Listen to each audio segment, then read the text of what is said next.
قبر سے نکال کر پھانسی لگانا۔ ناظرین، کیا آپ نے کبھی ایسا سنا ہے کہ قبر سے نکال کر کسی مردے کو پھانسی لگائی گئی ہو؟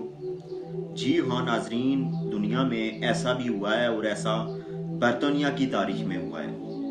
ناظرین، جنرل آلیور کرامویل برطانیہ کا ایک مشہور ڈکٹیٹر گزرا ہے۔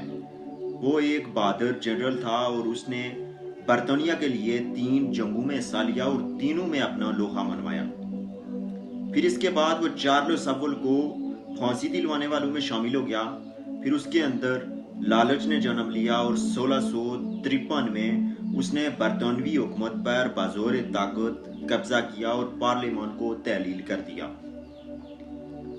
1658 تک اس کی حکومت برقرار رہی۔ پھر اچانک 1658 میں اسے ملیریا ہوتا ہے اور وہ ملیریے سے انتقال کر جاتا ہے۔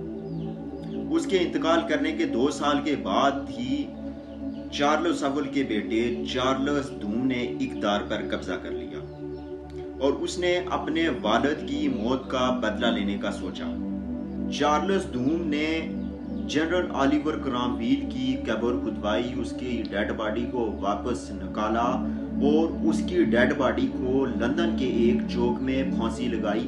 پھر اس کے بعد اس کی باقیات کو تو دفنا دیا گیا، لیکن اس کا سر 24 سال تک ویسٹ منسٹر ہال کے باہر لٹکتا رہا۔ اس کے بعد 1960 میں جا کر اس سر کو دوبارہ دفنایا گیا۔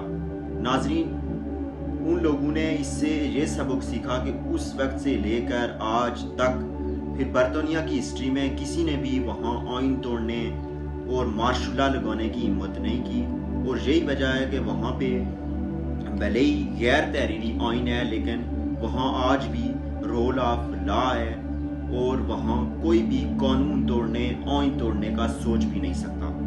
تو ناظرین، ہمیں بھی اس ہسٹری سے، ان کے اس واقعہ سے سبق ملتا ہے کہ اگر ہم نے بھی ہمارے ملک کے اندر رول آف لا لانا ہے، رول آف لا امپلیمنٹ کرنا ہے، تو ہم نے بھی ایسا ہی کرنا پڑے گا۔